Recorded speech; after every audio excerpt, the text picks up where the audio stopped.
Hello students, my name is Saurabh और आज की इस वीडियो में हम क्लास 10th सिविक्स का chapter first power sharing complete करेंगे।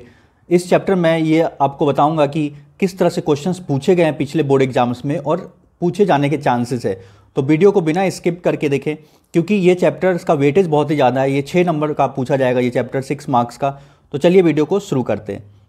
तो सबसे पहले जानते हैं कि बेल्जियम के बारे में। तो बेल्जियम क्या था, एक स्मॉल कंट्री यूरोप के अंदर में है और इसका एरिया बहुत ही कम है। इवन जो हरियाणा स्टेट है उसके एरिया से भी इसका एरिया कम है और इसका जो बॉर्डर्स है वो किससे सटा हुआ है, France, Netherlands, Germany and Luxembourg. तो ये याद कर लीजिएगा, ये भी पूछा गया एग्जाम में, इनके बॉर्डर्स। और इसकी पॉपुलेशन मतलब कि 1 करोड़ ओवर, मतलब एक population of little over 1 crore, मतलब कि पॉपुलेशन जो है हरियाणा की उससे आधा है। मतलब हरियाणा की पॉपुलेशन अगर 2 करोड़ लेते तो उससे मतलब 1 करोड़ के लगभग में इसकी पॉपुलेशन है। एथनिक कंपोजिशन, अब एथनिक क्या होता है तो देखिए, एथनिक का यहाँ से याद कर लीजिएगा। एथनिक क्या है, एक social division based on shared culture. People belonging to same ethnic group believe in their common descent because of similarities of physical type और कल्चर और both they need not always have the same religion और nationality. इसका मतलब ये होता है कि जो पीपल होते हैं वो एक ही ग्रुप के होते हैं, मतलब कि common descents because of similarities of, मतलब उनके पूर्वज वगैरह सिमिलरिटीज होते हैं, उनके फिजिकल अपीयरेंस सिमिलर होंगे, उनके कल्चर सेम होंगे या दोनों सेम होंगे, कल्चर और फिजिकल जो अपीयरेंस होते हैं उन्हीं को बोलते हैं एथनिक। ये जरूरी नहीं है कि एथनिक एक ही रिलीजन के लोग हो या एक ही नेशनलिटी के, वो कहीं के भी हो सकते हैं एथनिक, तो वो लोग होते हैं।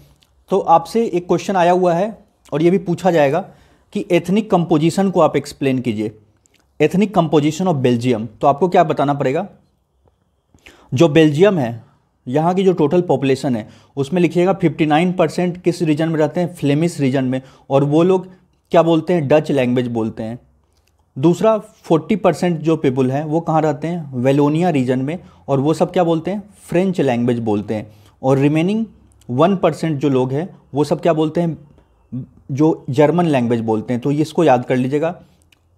नेक्स्ट है बेल्जियम का जो कैपिटल है वो क्या है, ब्रुसेल्स है, और ब्रुसेल्स में 80% पीपल जो है वो सब क्या बोलते हैं, फ्रेंच बोलते हैं, और 20% क्या बोलते हैं, डच बोलते हैं।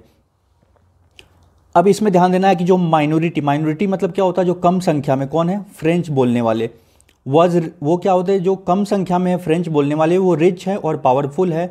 और इसकी वजह से क्या होता है कि एक टेंशन होता है किन के बीच में, डच और फ्रेंच में, क्योंकि इनको ज़्यादा पावर दिया गया है, रिच भी है और ये पावरफुल है, कौन, फ्रेंच वाले।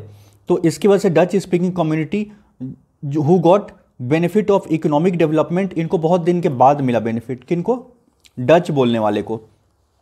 देखिए लिखा हुआ है कि उनको हर चीज़ में बेनिफिट, स्कूल कॉलेज एजुकेशन हर चीज़ में जो डच वाले को बेनिफिट बाद में बोला। इसी की वजह से क्या हो गया, टेंशन हो गया किनके बीच में, डच स्पीकिंग और फ्रेंच जो बोलते थे ड्यूरिंग 1950 से 1960 के बीच में। और ये टेंशन और ज़्यादा कहाँ पे था, डच और फ्रेंच बोलने वाले में, तो ये ब्रुसेल्स के अंदर, जो बेल्जियम का कैपिटल था ब्रुसेल्स, तो ब्रुसेल्स में ये टेंशन ज़्यादा था डच स्पीकिंग। और क्योंकि डच स्पीकिंग जो थे बोलने वाले लोग वो क्या थे, मेजोरिटी तो पूरे कंट्री में थे, मतलब डच बोलने वाले लोग पूरे कंट्री में बहुत ज़्यादा मेजोरिटी में थे, लेकिन ब्रुसेल्स के अंदर में माइनॉरिटी में, ब्रुसेल्स के अंदर में डच बोलने वाले लोग बहुत ही कम थे। तो यहाँ से यही क्वेश्चन आता है, एथनिक कंपोजिशन, आप इसको परसेंटेज और ये सब एक्सप्लेन कर दिया। सेकंड क्वेश्चन ये पूछा जाएगा कि टेंशन का कारण क्या था, तो टेंशन का कारण यही लिखिएगा कि फ्रेंच वाले को ज़्यादा बेनिफिट दिया गया था और डच वाले को वो चीज़ें बाद में मिली, इसलिए उनके बीच में टेंशन होता था। अगला जो टॉपिक इसमें पूछा जाता है कि श्रीलंका के बारे में। तो श्रीलंका का जान लीजिए यहाँ से कि जो श्रीलंका है एक आइलैंड नेशन है और few kilometre south of coast of Tamil Nadu में है। और इसमें जो श्रीलंका के बारे में पूछा जाएगा कि यहाँ पे जो मेजर ग्रुप्स कौन थे, तो याद रखिए श्रीलंका में 2 थे। एक सिन्हाला स्पीकर्स थे जो कितना था, 74%।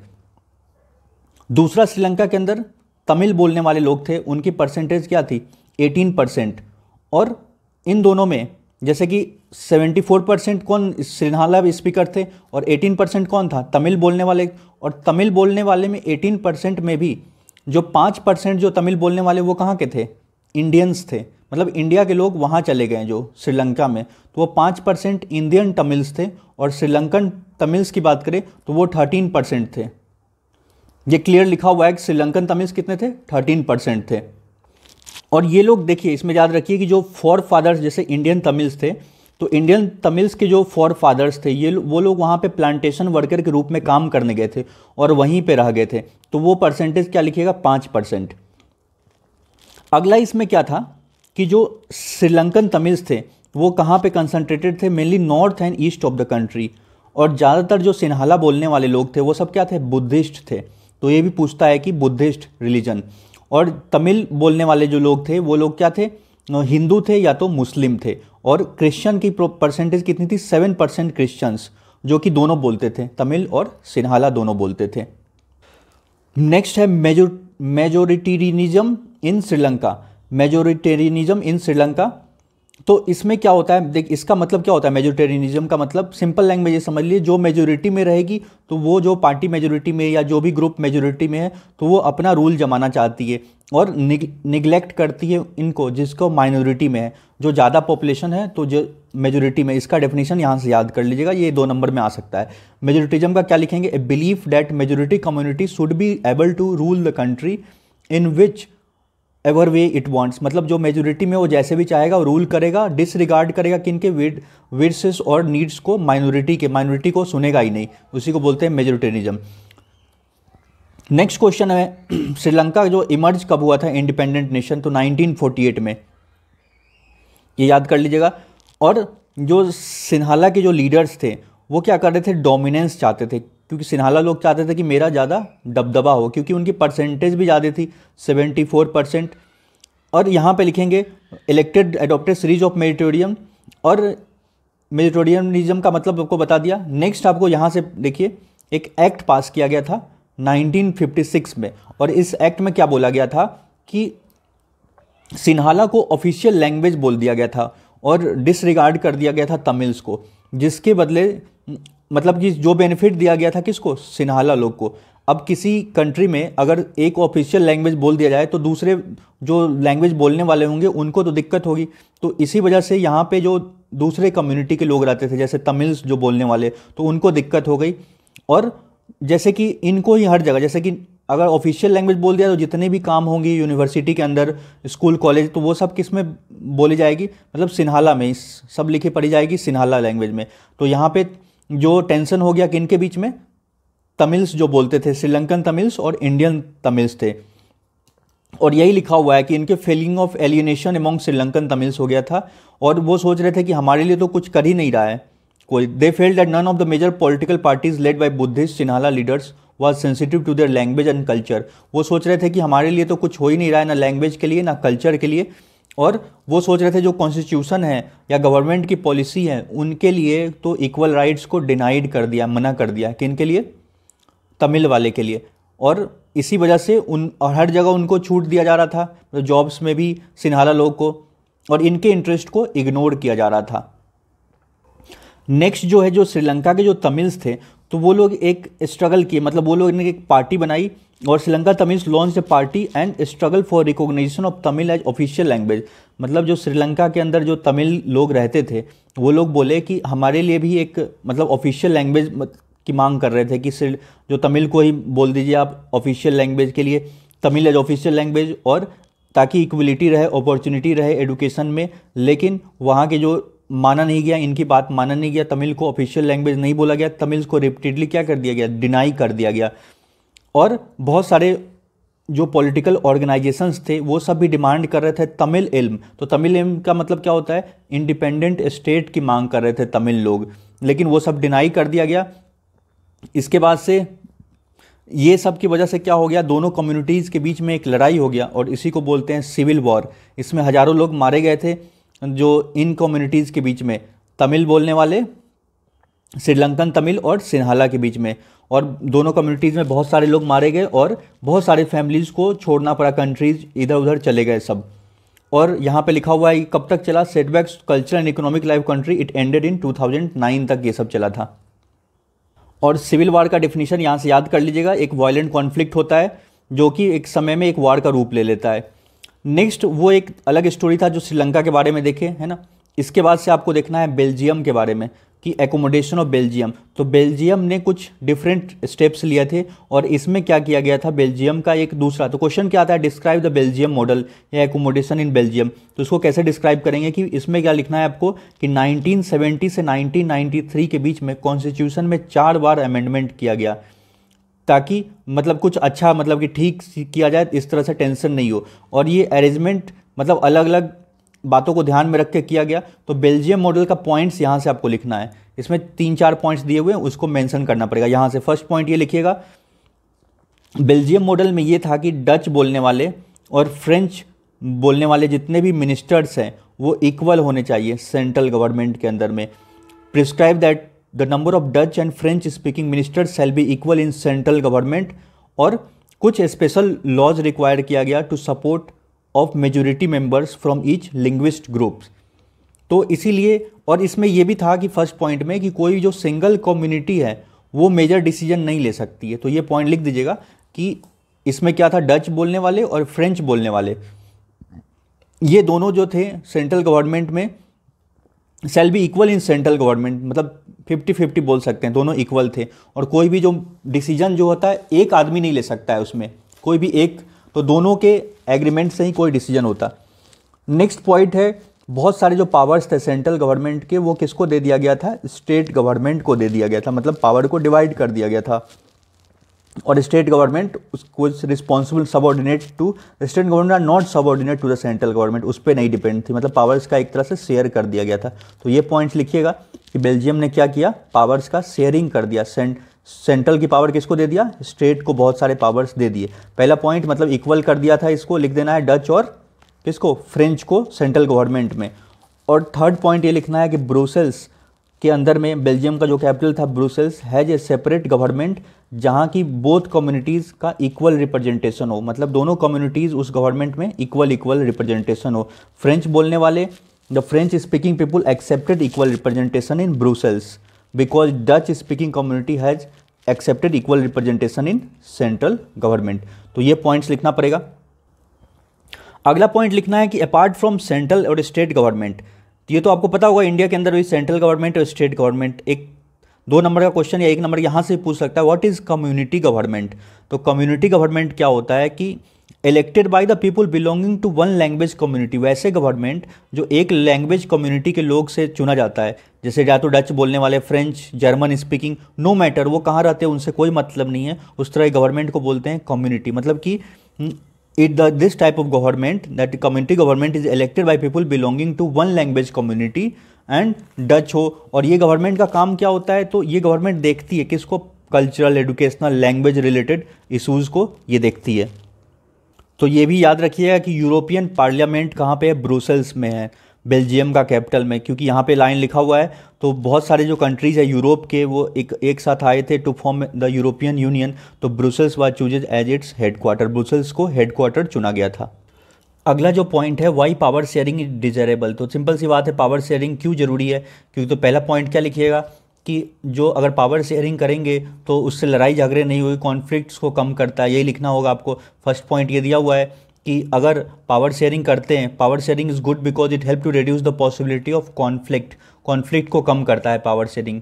सिंस सोशल कॉन्फ्लिक्ट्स होगा तो दंगे वगैरह हो सकते हैं, वायलेंस हो सकता है, और उससे पॉलिटिकल इनस्टेबिलिटी हो सकती है, पॉलिटिकल सिचुएशन खराब हो सकता है। इसलिए पावर शेयरिंग अच्छा भी है पॉलिटिकल स्टेबिलिटी बनाए रखने के लिए। नेक्स्ट है, tyranny of majority is not just oppressive for minority, it often brings ruin to the majority as well. मतलब ये बता रहा है कि अगर जैसे कि सपोज कर लिए कि मेजोरिटी में है, जो ज़्यादा है, तो वो क्या लगेगा कि शॉर्ट टर्म के लिए तो अच्छा लगेगा कि मेजोरिटी में अगर रूल है जो, जैसे कि imposing a will of majority community over others में look attractive option in short term, लेकिन लॉन्ग टर्म के लिए मेजोरिटी का रूल मतलब वो यूनिटी को खराब करता है। तो इसलिए tyranny of majority is not just oppressive for minority, it often brings ruin to the majority as well. वो माइनॉरिटी के लिए ही नहीं खराब है, बट मेजोरिटी को भी ये के लिए भी वो अच्छा नहीं है। सेकेंड पॉइंट यहाँ दिया हुआ है, इसको लिख लीजिएगा। सेकेंड क्या है, डीपर रीजन की पावर शेयरिंग अच्छा इसलिए हो गया है, पावर शेयरिंग एक स्पिरिट ऑफ डेमोक्रेसी है। अगर क्या होता है पावर शेयरिंग से सिटीजन से लोग पूछती है कि आप किस तरह से गवर्न किए जाएंगे। Democratic rule sharing of power with those affected by it's exercise, मतलब कि जो उसका एक्सरसाइज नहीं कर पा रहा है तो उसको पावर शेयर ही करेंगे। And who have to live with its effects, people have the right to be consulted, लोगों के पास राइट होता है कि how they are to be govern, वो कैसे गवर्न किए जाए, कैसे रूल किए जाए। इसलिए legitimate government is one where citizens through participations, मतलब सिटीजन्स पार्टिसिपेट करेंगे और अपना एक पोजीशन लेंगे कोई भी सिस्टम्स वगैरह में। तो पावर शेयरिंग है तो हम भी तो कुछ अपना ओपिनियंस रख सकते हैं इसमें। नेक्स्ट ये याद कर लीजिएगा, प्रूडेंशियल का मतलब क्या होता है, जो based on careful calculation of gains and losses. Prudential decisions are usually contrasted with decisions based on purely on moral considerations. तो मोरल कंसिडरेशंस अलग है, प्रूडेंशियल क्या होगा, based on careful calculation of gains and losses. और इस chapter का last जो topic है फॉर्म्स ऑफ पावर शेयरिंग, तो फॉर्म्स ऑफ पावर शेयरिंग में 4-5 पॉइंट है, आप इसको लिख दीजिएगा। मतलब कि पावर को किस किस तरह से हम शेयर करते हैं। तो देखिए सबसे पहला जो फॉर्म है कि हम पावर को क्या करते हैं, अलग अलग ऑर्गेन्स को बांटते हैं। मतलब कि जैसे इंडिया के अंदर में अगर बात करें तो जो पावर डिवीजन होता है वो हॉरिजेंटल डिवीजन और तो horizontal division and vertical division दो तरह का चीज़ होता है। तो पहले समझ लीजिए कि हॉरिजेंटल डिवीजन क्या होता है पावर का। तो पहला वाला जो लिखा हुआ है कि 3 ऑर्गेन्स होते हैं, जैसे लेजिस्लेटिव, एग्जीक्यूटिव और जुडिशियरी, 3 ऑर्गेन्स होते हैं। तो लेजिस्लेटिव इसमें क्या आते हैं, लेजिस्लेचर जैसे member of legislative, MP, MLA. Executive कौन होता है, जो पावर को एग्जीक्यूट करता है, जैसे कि यहाँ पे पीएम, सीएम और प्रेसिडेंट ये सब एग्जीक्यूट करते हैं। जुडिशियरी कौन, इसमें कोर्ट आता है, लॉज होते हैं इन सब के रिलेटेड, है ना, जैसे कि सिविल कोर्ट, हाई कोर्ट, जो लॉज आते हैं जुडिशियरी में। तो 3 चीज़ होती है। तो देखिए पावर शेयर किया जाता है अलग अलग ऑर्गेन्स में, लेजिस्लेटिव, एग्जीक्यूटिव और जुडिशियरी। और इसको यहाँ पे लिखा हुआ भी है, इसको क्या बोलते हैं, हॉरिजेंटल डिस्ट्रीब्यूशन। हॉरिजेंटल डिस्ट्रीब्यूशन का मतलब तीनों को इक्वल पावर्स रहता है और एक दूसरे का पावर्स को ये लोग क्या करते हैं, चेक करते हैं कि कोई ज़्यादा पावर को तो नहीं यूज़ कर रहा है, कोई गलत यूज़ तो नहीं कर रहा है अपने पावर्स का। तो इसीलिए ये पहला पॉइंट यही लिख देना है कि power share among different organs, legislative, executive and judiciary, and it is also known as horizontal division of power. और इसमें क्या बोलेंगे, this division of power is also known as system of checks and balance. इसको system of checks और balance भी बोलते हैं, क्योंकि इसमें क्या होता है, सब एक यहाँ पे लास्ट लाइन में लिखा हुआ है system of checks and balance, इसलिए बोला जाता है कि सब एक दूसरे के पावर को चेक करते हैं, कोई ज़्यादा पावर को तो यूज नहीं कर रहा है। तो हॉरिजेंटल समझ में आ गया हो। नेक्स्ट है power can be among different levels में। अब इसको बोलते हैं vertical division of power. Vertical division क्या होता है पावर का, मतलब सबसे ऊपर वाले को सबसे ज़्यादा, उससे कम, इस तरह से पावर। तो इंडिया में देखिए ऐसे समझ लीजिए कि सबसे ऊपर जो होता है वो कौन सी होती है, सेंट्रल गवर्नमेंट या यूनियन गवर्नमेंट होती है। तो वो अपना पावर किसको देती है, फिर कुछ पावर्स किसको देती है, स्टेट के गवर्नमेंट को। वो किसको पावर देती है, स्टेट के गवर्नमेंट को। और स्टेट के गवर्नमेंट फिर पावर किसको देते हैं, म्यूनिसिपलिटीज़ और पंचायत लेवल पे, विलेज लेवल के। तो इस तरह से पावर्स का शेयरिंग होता है।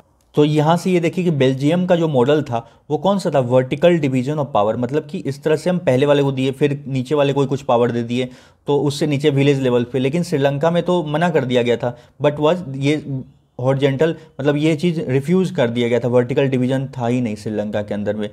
और this is called federal division of the power. और इसी को हम क्या बोलते हैं, फेडरल डिवीजन। फेडरल डिवीजन पूछेगा तो क्या होगा, जैसे पावर शेयर किया जाता है सेंट्रल में, फिर स्टेट में। तो इस तरह से same principle can be extended to levels of government, lower state government, जैसे बता ही दिया, म्यूनिसिपलिटी और पंचायत, म्यूनिसिपलिटी और पंचायत में भी लिखना है। थर्ड पॉइंट क्या लिखिएगा, पावर में ऑल्सो भी shared among different social groups such as. Power को किस में बांटते हैं हम, सोशल ग्रुप, जैसे अलग अलग लैंग्वेज बोलने वाले, community government. Belgium is a good example of this arrangement. तो ये पॉइंट लिख देंगे आपको।